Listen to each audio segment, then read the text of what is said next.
Liskeard Hillfort is a two-form primary school based in Liskeard in Cornwall. It's a school that's developing in popularity.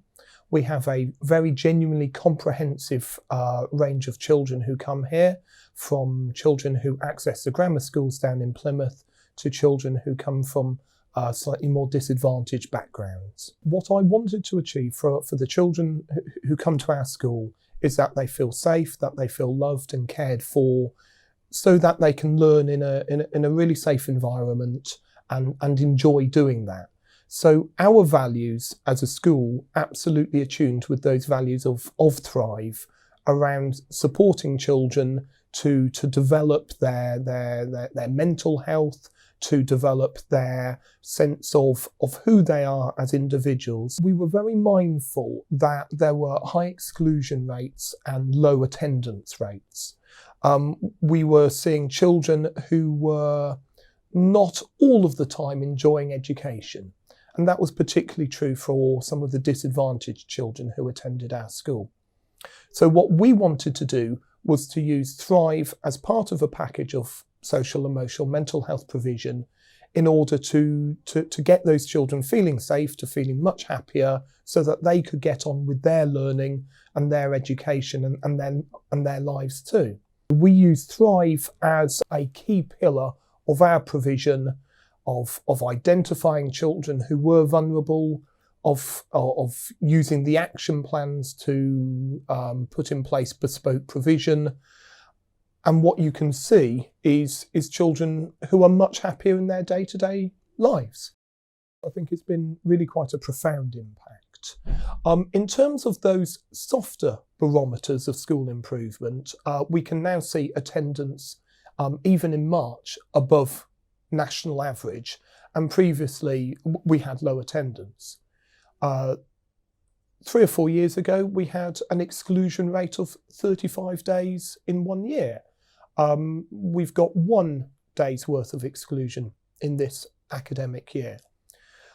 We can see the school becoming known as a really good ambassador, as a school where special needs provision, where children are looked after, and you can see that in our increasing role.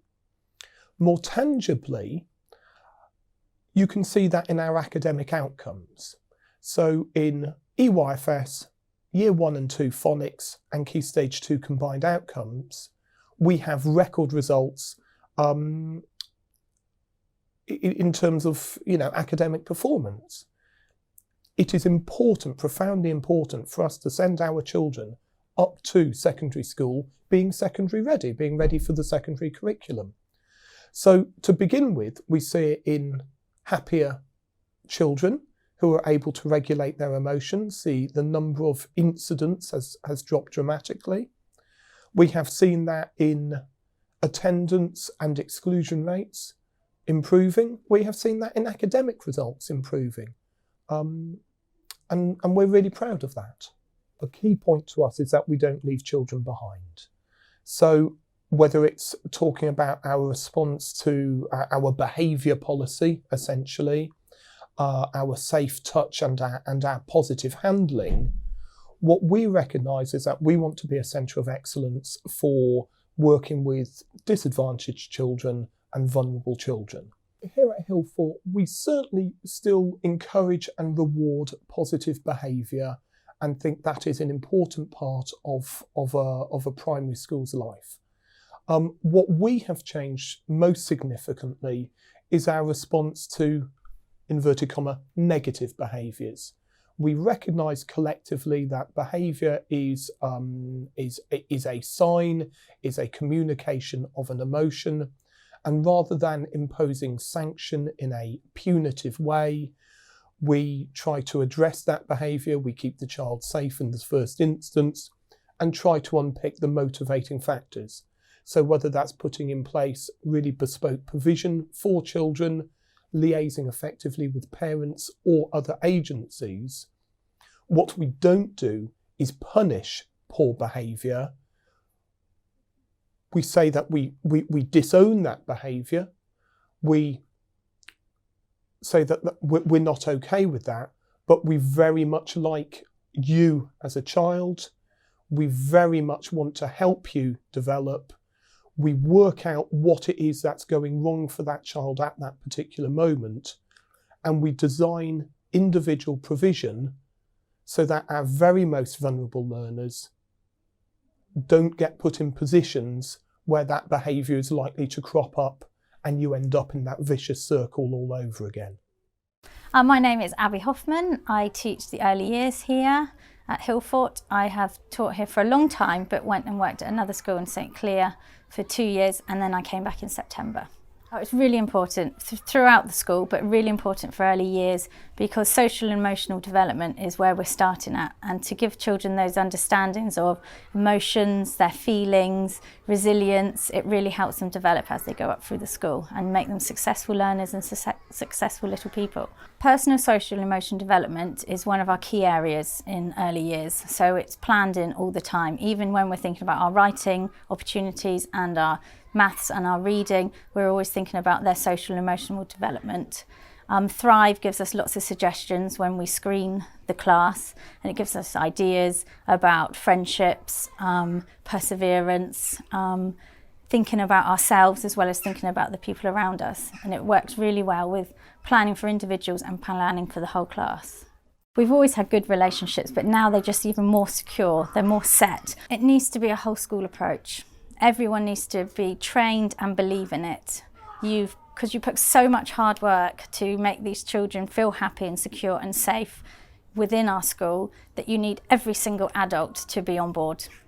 You wouldn't want a child having something happening in one room and then move to a different classroom and it's done totally different. The Thrive approach needs to be for everybody and for every child. My name's Jill Deakin. I'm a governor at the school, and I've been a governor for 3 years. I'm governor responsible for pupil premium.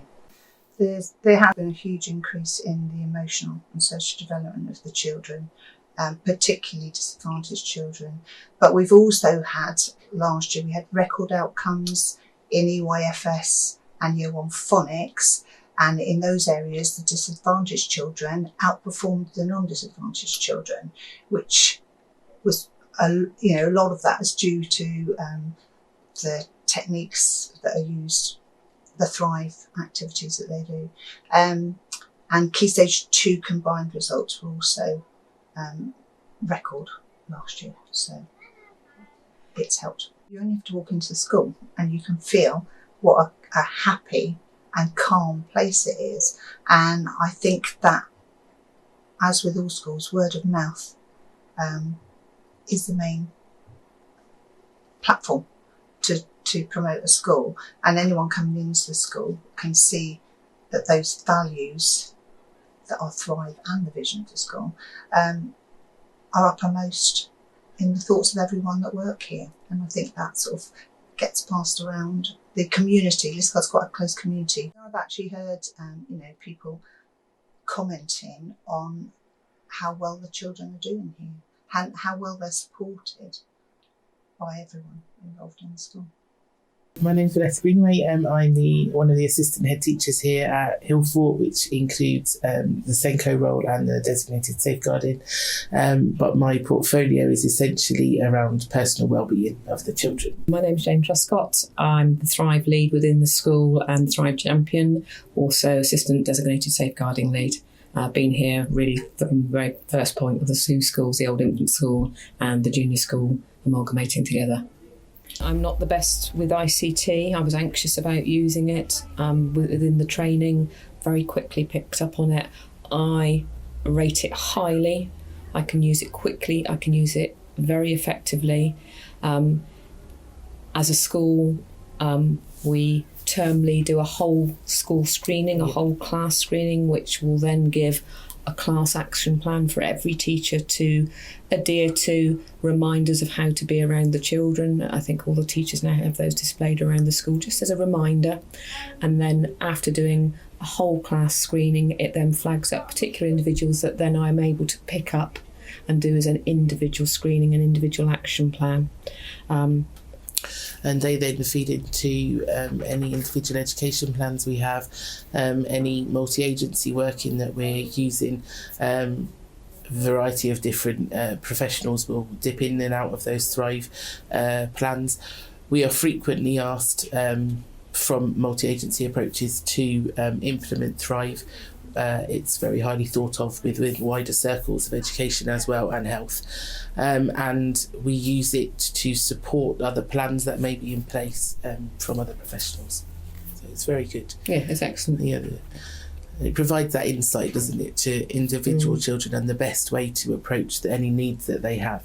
I think it provides the most comprehensive one. We have used a variety of different approaches, and that provides the most comprehensive one. Without a shadow of doubt. And I know previously when we've had Ofsted in and I've had time with them and they've asked to look at the data, and they were very impressed with the way things were recorded, the way that they were able to show that children had progressed and moved forward. And in a few cases, yes, some of them have gone backwards due to circumstances going on out of school within their home life, very vulnerable children. And actually, that's quite crucial, I think, for us as a school. Quite often we're asked to provide for external verification, evidence of progress. Well, some of these children are not going to have progressed academically particularly, but actually to be able to provide the online profile that we've done for these children through Thrive has provided the evidence that's required. So we can use that and very much use them as case studies for inspectors, for external reviewers. That's obviously not the purpose of it, but it's a sideline benefit. Well, the vision for the school is to carry on improving in the same way as we have done for the last few years. We absolutely want to have a very full school of children who are happy to come to school, and parents continue to be as supportive as they are currently. We absolutely want our children to keep passing their academic examinations, and so that they're secondary ready. It is really important to be able to read and write and be fluent in numeracy and so on, so they can access a secondary curriculum, have really happy and healthy lives. Our vision is that all of the children, especially those vulnerable and disadvantaged children, continue to come to our school, and actually that we don't have any exclusion going forward. Thrive is a key and integral part of that process, and we look forward to working with Thrive over the coming weeks and months and years. My name is Andrea. I am a parent of a child in this school called Lily. She's in year 6 and she had quite a difficult time and ended up having sort of really bad anxiety, so that she couldn't actually stay in class and also assemblies. Without Thrive, I don't know where she would be now in terms of her self-esteem, in terms of coping and her sort of anxiety levels. So the transformation has been absolutely amazing in terms of where she is now to where she was probably 12 months ago. It's been absolutely amazing. So just having that support, just having that place to go, for her has been amazing. And for me as a parent, just, well, it's just, you know, thank God, thank God for, because, you know, I was really worried. Yeah.